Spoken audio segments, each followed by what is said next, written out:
ఇంటికి తీసుకెళ్ళిపోండి.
వరకు ఉంటానన్నావు కదా,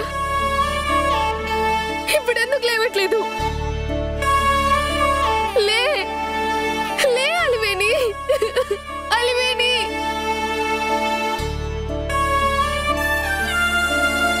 లేవకపోతే కొరికేస్తాను నిన్ను.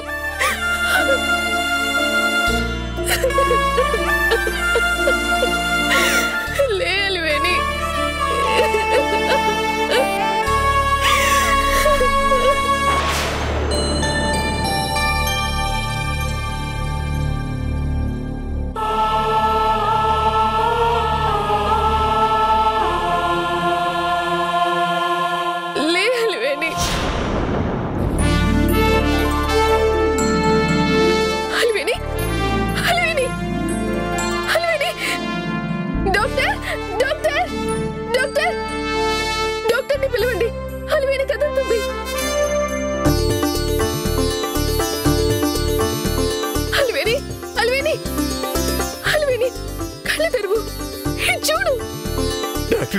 సార్ ప్లీజ్ మామని ఎలాగైనా కాపాడండి, కాపాడండి. అలివేణి, డాక్టర్.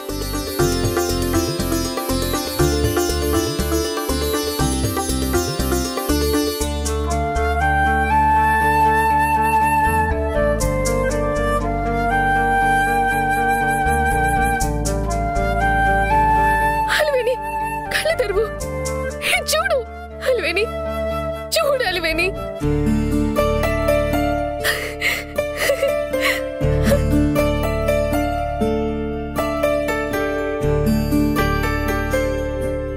నీ మొహానికి ఏడుపు నప్పదే, ఎప్పుడు నవ్వుతూ ఉండు.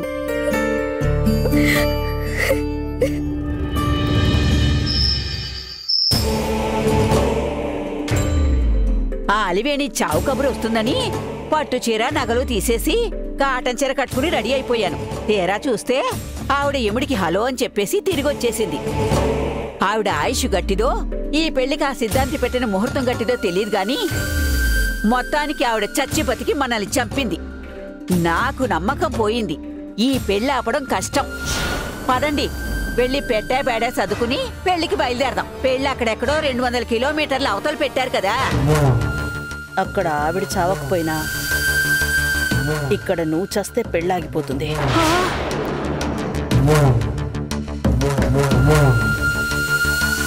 ఓరి దొంగనా కొడక, నన్ను చూస్తావేంట్రా? నన్ను చంపేస్తావా ఏంటి? మీకు ప్రాణాలు పోసుకంటే నా ప్రాణాలు తీస్తారా? మంచి బిడ్డల్ని కన్నాన్రా స్వామి, మీకో దండంరా. నేను అస్సలు నోరెత్తను. ఆ ఉపాయాలో అపాయాలో మీరు చూసుకోండిరా.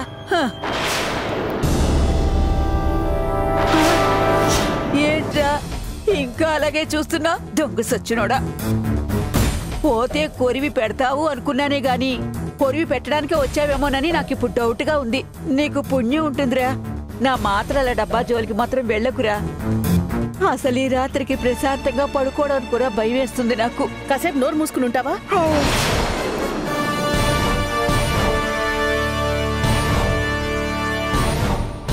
అక్క, నాకింకో ఆలోచన వచ్చింది. చెప్పమంటే చెప్తాను. చెప్పు. టాబ్లెట్స్ ఇచ్చి చంపేద్దాం అనుకున్న ఆవిడ చచ్చి బ్రతికింది. కానీ వాళ్ళెవరికి ఆవిడకి అలా అవడానికైనా అసలు కారణం తెలీదు. వయసు అయిపోయింది కాబట్టి ఆరోగ్యం దెబ్బతింది అనుకుంటున్నారు. ఇప్పుడు నా ఐడియా ఏంటంటే ఈ రాత్రికి నేను దొంగచాటుగా ఆ ఇంటికెళ్ళి నిద్దట్లో ఉన్న ఆవిడ్ని దిండేసి నొక్కి ఊపిరాడనీయకుండా చేసి చంపేస్తాను. హాస్పిటల్లో బ్రతికిన ఆవిడ మళ్ళీ ఇంతలోనే పోయింది అని బాధపడతారే తప్ప ఎవరో చంపారనే అనుమానమే రాదు. రాత్రికెళ్ళి చంపేస్తాను. వద్దు, అంత రిస్క్ తీసుకోవడం సేఫ్ కాదు. ఆ ఆలోచన పక్కన పెట్టే. మరేం చేద్దాం? చెప్తా. అమ్మా, వెళ్ళిక్కడి నుంచి. నేనిక్కడుంటే మీకేమైందే? ఆ ఉపాయాలేవో మేము చూసుకుంటాం. నువ్వు వెళ్ళిక్కడి నుంచి.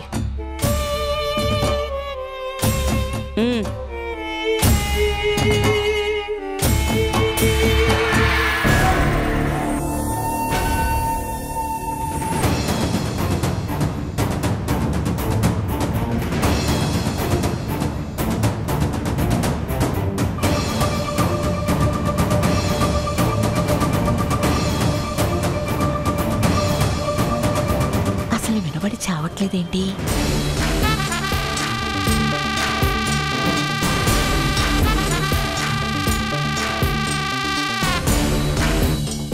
అమ్మో, అది చెప్పేది నాకు వినపడకపోయినా ఏం చెప్తుందో నాకు బాగా అర్థమైపోయింది. ఈ రాత్రికి రామచంద్ర ఇంటికి వెళ్ళి వాళ్ళమ్మని చంపే బదులు ఈ ఇంట్లో మనమ్మనే చంపేరా, ఇక్కడ శవం లేచినా వెళ్ళి ఆగిపోతుంది అంటుంది. అమ్మో, ఈ రాత్రి నేను అస్సలు నిద్రపోను.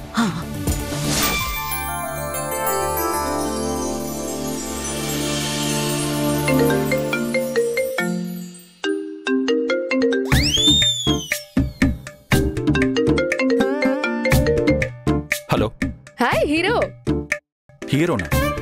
ఇదేంటి కొత్త పిలుపు? ఇవాళ నేనున్న మూడ్ని బట్టి నాకలా పిలవాలనిపించింది. నా ప్రమేయం లేకుండా పిలిచేశాను హీరో. పిచ్చి బాగా ముదిరినట్టుంది. ఎవరికి? నీకే. ప్రూవ్ చేస్తున్నావు చూడు. పిచ్చిదానిలా నవ్వుతున్నానా నేను? డౌటా? సర్లే, అలాగే అనుకో. ఎవరి పిచ్చి వాళ్ళకు ఆనందం. ఎందుకు కాల్ చేసావు? థ్యాంక్స్ చెప్పడానికి. Thank you so much. ఎందుకు థ్యాంక్స్? కాల్ చేయగానే హాస్పిటల్కి వచ్చినందుకు, అండగా నిలబడినందుకు. నీ థ్యాంక్స్ ఎక్స్పెక్ట్ చేసి నేను రాలేదు. తెలుసు. ఇవాళ 2 విచిత్రాలు జరిగాయి. ఒకటి, ఇప్పటి వరకు నా లైఫ్ లో నాకు కష్టం అనిపించి కన్నీళ్లు పెట్టిన రోజుది. ఆ కష్టకాలంలో మీకే ఎందుకు కాల్ చేయాలనిపించిందో నాకిప్పటి వరకు అర్థం కాలేదు. ఇక రెండోది, నేను కాల్ చేయగానే కట్ చేసిన మీరు ఆశ్చర్యంగా మీరే మళ్ళీ కాల్ చేశారు. ఎవ్వరి ముందు ఏడవని నేను మీ ముందు ఏడ్చేశాను. హలో, ఉన్నారా? సో ఇవాళ మీరు హీరోలా వచ్చారు, సపోర్ట్ గా నిలబడ్డారు. అందుకు ఎన్నిసార్లు థ్యాంక్స్ చెప్పినా సరిపోదు. Thank you so much. నువ్వింకా ఎన్ని థ్యాంక్స్లు చెప్పాలనుకున్నావో అవన్నీ నీ దగ్గరే దాచుకో. నేను నీ కోసం వచ్చి నిలబడలేదు. అలాంటి పరిస్థితుల్లో ముక్కు మొహం తెలియని వాళ్ళున్నా వచ్చి నిలబడేవాణ్ణి. అదింకా మంచి క్వాలిటీ కదా, పక్కా హీరో క్వాలిటీ. చాలిక. నేనేదో ఫార్మాలిటీ కోసం థ్యాంక్స్ చెప్పాలని కాల్ చేయలేదు. నాకు మనస్ఫూర్తిగా మీకు థ్యాంక్స్ చెప్పాలనిపించింది, చెప్పాను. అలాగని మీరు మరీ మురిసిపోకండి.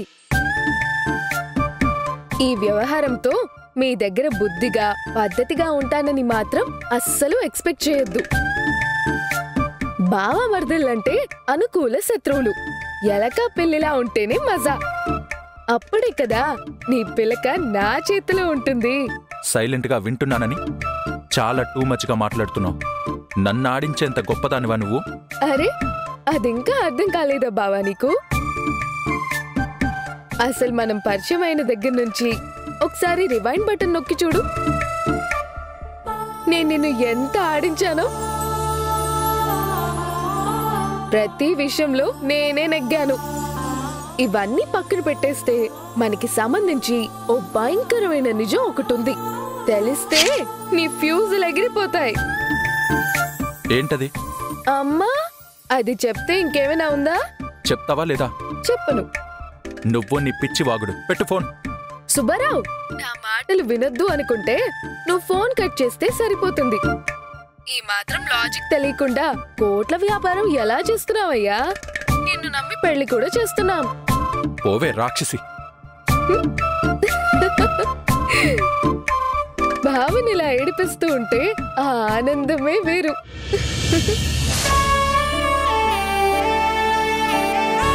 ఎంత భయం వేసిందో తెలుసా అమ్మా? నీకేమైనా అయ్యుంటే మేము ఏమైపోయేవాళ్ళం? పిచ్చి నాగన్నా, నువ్వింకా చంటి పిల్లాళ్ళ ఉంటే ఎలారా? మీ నాన్నగారు మనకు దూరమైన రోజే నువ్వు ఈ ఇంటికి యజమానివైపోయావు. ఇంటి పెద్ద అందరికీ ధైర్యంగా నిలబడాలే కాని ఇలా అయిపోతే ఎలారా? అన్నిటినీ తట్టుకోవడానికి అలవాటు పడాలి. నువ్వు మాకు పెద్ద దిక్కమ్మా. నువ్వు 100 ఏళ్ళు ఉండాలి. నువ్వు లేకపోతే మాకిలా ధైర్యం చెప్పేవాళ్ళు ఎవరున్నారమ్మా? నీ కష్టకాలంలో నేను పోనురా. నువ్వు సుఖంగా ఉన్నప్పుడే నేను హాయిగా కన్ను మూస్తాను. కాకపోతే బాగా ఖర్చులున్న ఈ సమయంలో నేను హాస్పిటల్ పాలే నీకింకా ఖర్చులు పెట్టించేశాను. అల్లుడు నన్ను ఎక్కడ ఖర్చు పెట్టినిచ్చాడమ్మా? వద్దంటున్నా వినిపించుకోకుండా హాస్పిటల్ బిల్లు మొత్తం అతనే కట్టాడమ్మా. అయినా నీ ప్రాణాల వరకు వస్తే డబ్బు గురించి ఆలోచిస్తామా అమ్మా? తల తాకట్టి పెట్టైనా కాపాడుకోము. నువ్వు, పిల్లలు, రమణి, మీరు తప్ప నాకెవరున్నారమ్మా? నాకెన్ని కష్టాలు వచ్చినా మన కుటుంబం నన్ను ఎప్పుడూ కష్టపెట్టలేదమ్మా. అంతకంటే నాకు కావాల్సిందేముందమ్మా? మొన్నటి వరకు అల్లుడి గారి గురించి నాకు చిన్న సందేహం ఉండేది. మనిషి పొడి పొడిగా మాట్లాడతాడు, ఎవరితోనూ పెద్దగా కలవడు. మన కుటుంబంతో ఎలా ఉంటాడో ఏంటో అనుకునేదాన్ని. కానీ ఈరోజు కొడుకులా వచ్చి అండగా నిలబడ్డాడు. మన ఇందు చాలా అదృష్టవంతురాలు. అవును రమణి, కోరుకోకుండా దేవుడిచ్చిన వరం మన అల్లుడు. ఆ మాటకొస్తే ఒక్క అబ్బాయి మాత్రమే కాదు, ఆ కుటుంబమే మనకు దక్కిన వరం. డబ్బున్న చోట చాలా మందికి తెలియకుండానే అహంకారం ఉంటుందంటారు. కానీ వాళ్ళలా కాదు, అందరూ మంచి మనుషులే. నువ్వు అబ్బాయి సూటు కోసం 50,000 ఇచ్చి పంపిస్తే వాళ్ళు అమ్మాయి పట్టుచీర కోసం 1,00,000 రూపాయలిచ్చి పంపించారు. ఇన్నాళ్ళు ఉన్నదానితో సరిపెట్టుకుంటూ వచ్చిన మన ఇందు ఇంక దేనికి రాజీ పడక్కర్లేదు. కోరుకున్నదల్లా కళ్ల ముందుంటుంది. అదెంతో పుణ్యం చేసుకుని పుట్టింది. అమ్మా, ఈ సంబంధం ఖాయం కాకముందు ఇందు పెళ్లి గురించి నాకు కొంచెం కంగారుగా ఉండేది. అది ఒట్టి అమాయకురాలు. ఎలాంటి సంబంధం వస్తుందో, అత్తారింట్లో ఎలా ఉంటుందో, తను ఎలా నెక్కుకొస్తుందోనని చాలా భయపడేవాడినమ్మా. ఇప్పుడు చూడు, మనకన్నా గొప్పగా చూసుకుంటారు ఆ ఇంట్లో. అవునాయనా, అక్షరాల నిజం. ఆనందంలో మనకు తెలియకుండానే మన బిడ్డకు దిష్టి పెట్టేస్తున్నాం. రమణి, వెళ్ళి నీ కూతురికి దిష్టి తీవే. అలాగే అత్తా. వెళ్ళు. రావే పెళ్లి కూతురా, దిష్టి తీయించుకో. ఇరుగు దిష్టి, పొరుగు దిష్టి, నీ మీద కళ్ళు పడ్డ అందరి దిష్టి పోవాలి. తుతు అను.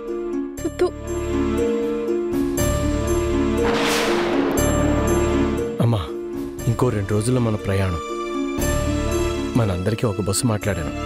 పెళ్ళై తిరిగి వచ్చేంత వరకు అది మనతోనే ఉంటుంది. ఖర్చైనా పర్వాలేదురా, అబ్బాయి వాళ్ళ విడిది మాత్రం కాస్త మంచిది చూడు. మనం ఎలాగోలాగా సర్దుకోవచ్చు. ఆ అవకాశం నాకెక్కడిచ్చాడు రాజా? న్యాయంగా అయితే విడిది మనమే ఏర్పాటు చేయాలమ్మా. కానీ నేను వద్దంటున్నా వినకుండా ఓ రిసార్ట్ బుక్ చేశాడు. 2 కుటుంబాలకి ఒకే చోట విడిది.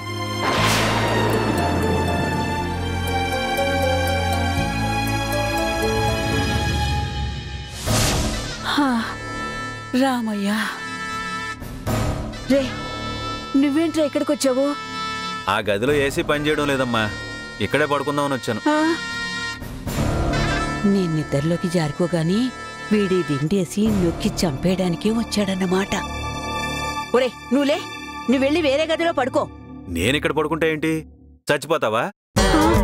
అమ్మో, వీడు చంపడానికే వచ్చాడు. ఒరే నువ్వు గొరక పెడతావు, నాకు నిద్ర పట్టదు. నువ్వెళ్ళు. పడుకున్న వెంటనే నాకు నిద్ర పట్టి చావదు.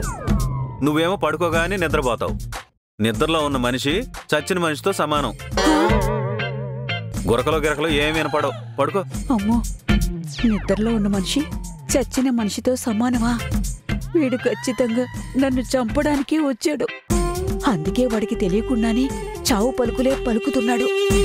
ఏంటి ఆలోచిస్తున్నావు? పడుకుని నిద్రపో. నాకు నిద్ర పట్టడం లేదురా. నేను నిద్రపోవడానికి ఆలస్యం అవుతుంది. ఈ లోపు నువ్వు గురక పెడతావు. లే, వెళ్ళి వేరే గదిలో పడుకోరా. వయసు అయ్యాక సరిగ్గా నిద్రపోవాలే అమ్మా, లేకపోతే ఆరోగ్యం పాడైపోతుంది. పోనీ ఒక నిద్ర మాత్రం ఇవ్వనా? నిద్ర మాత్ర వద్దు, వద్దురా. ఎందుకే అంత భయపడి చూస్తున్నావు? ఒక్క మాత్రకేం కాదు. నాకొద్దురా తండ్రి, నువ్వు నిద్రపో. ఈ పెళ్ళి ఆపడానికి నన్ను లేపేసేలా ఉన్నారు. చచ్చినా ఈరోజు నిద్రపోకూడదు, లేకపోతే వీడి చేతుల్లో నేను చస్తాను.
అదిగో పెళ్లి కొడుకు వాళ్ళు వచ్చేశారు.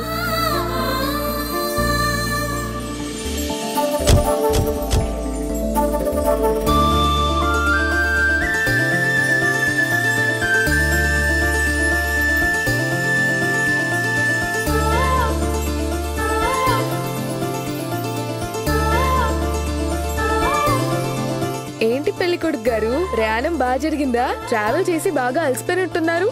పానకాలు ఏర్పాటు చేశాం, లీటర్లు తాగండి. నమస్తే అమ్మా. చల్లగా ఉండు నాయనా. ఆరోగ్యం ఎలా ఉంది? నాకే బాగుంది నాయనా. మీకు అలా అయిందని తెలియగానే మేమెంత బాధపడ్డామో తెలుసా? మన చేతుల్లో ఉంది నాయనా. అంతా దేవుడి దయ. ఆయన ఉండమంటే ఉంటాం, పిలిస్తే పోతాం. మృత్యువుని గెలిచారు. దొంగ సచ్చినోడు చంపడానికి వీడే మాత్రలిచ్చి ఇప్పుడెంత ప్రేమ ఒలకపోస్తున్నాడో. ఏమ్మా, పొద్దున్న టిఫిన్ చేసి మాత్రలు వేసుకున్నావా లేదా? ఒరే, నా మాత్ర డబ్బా ముట్టుకున్నావా ఏంటి? లేదు, నువ్వు భయపడకు. వీళ్ళీ పెళ్లి ఆపడానికి అక్క తమ్ముడు నన్నే టార్గెట్ పెట్టుకున్నట్టున్నారు. జాగ్రత్తగా ఉండాలి. బావగారు, పానకాలు తాగండి. పానకాల? వాట్ ఈస్ పానకాలు? వాట్ ఈస్ పానకాలు కాదు, పానకాలు. ఈ బిందె పానకం మొత్తం పెళ్లి కొడుకుతో తాగించాలి. అది మన ఆచారం. ఏంటి, ఈ బిందె మొత్తమా? ఏంటత్తా, అదే కదా మన ఆచారం. అవునవును. అమ్మా, తాగండి బావగారు, తాగండి.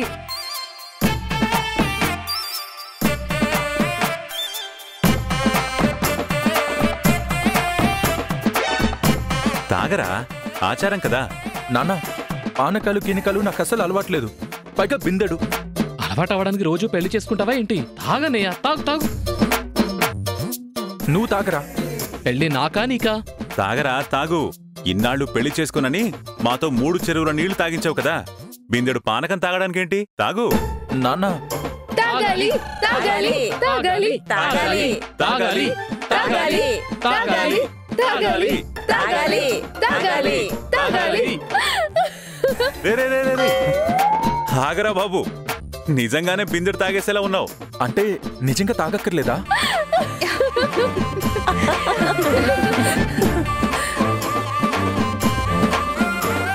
రేయ్, నీ మరదలు నీతో ప్రాంక్ చేస్తోంది, ఆ మాత్రం అర్థం కావట్లేదా నీకు?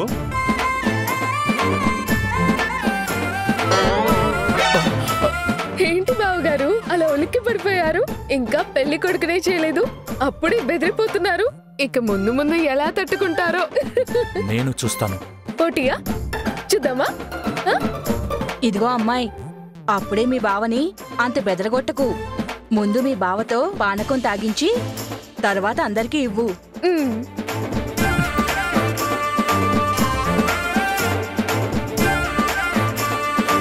తాగండి బావగారు, ప్రయాణ బడలిక మొత్తం పోతుంది.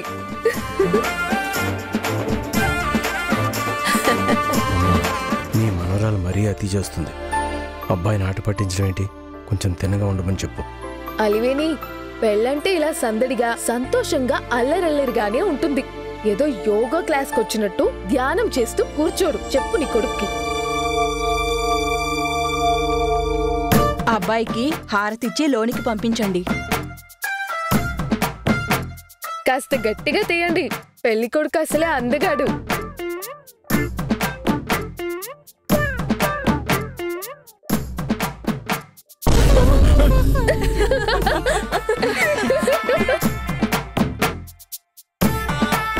ఏంటత్తా, కొడుకుని మరీ ఇంత సున్నితంగా పెంచారు? బెలూన్ సౌండ్ కి ఇలా బెదిరిపోతున్నారు. నా కొడుకు అమాయకుడు, పాపం మరీ ఆట పట్టించుకో. ఓహో, సూటేసుకున్న స్వాతి ముత్యం అన్నమాట. మధు, పాపం ఇంకొదిలే. మా అన్నయ్యక ఈ టీజింగ్ ని తట్టుకోలేడు. అన్ని లెక్క పెట్టుకుంటున్నా, చూస్తాను. చూద్దాం బావా, సవాల్. ఎందుకు కాల్ చేసావు? చాలా కాలంగా నా మనసులో దాచుకున్న ఓ విషయం చెప్దామని కాల్ చేశాను. చాలా కాలంగా చెప్దామనుకున్న విషయమా? అవును బాస్, ఓ నిజం చెప్పాలనుకుంటున్నాను. ఏంటి ఆ నిజం? మీ కళ్ళలోకి కళ్ళు పెట్టి సూటిగా చూస్తూ ఆ నిజం నేను చెప్పాలి. ఆ మధుబల మిమ్మల్ని ప్రాణానికి ప్రాణంగా ప్రేమిస్తుందని, వాళ్ళ అక్కతో నిశ్శబ్దమైందని ఇన్నాళ్ళు సైలెంట్ గా ఉంది. ఇప్పుడు ఆగలేక తన మనసులో ఉన్న ప్రేమను చెప్పాలని డిసైడ్ అయింది.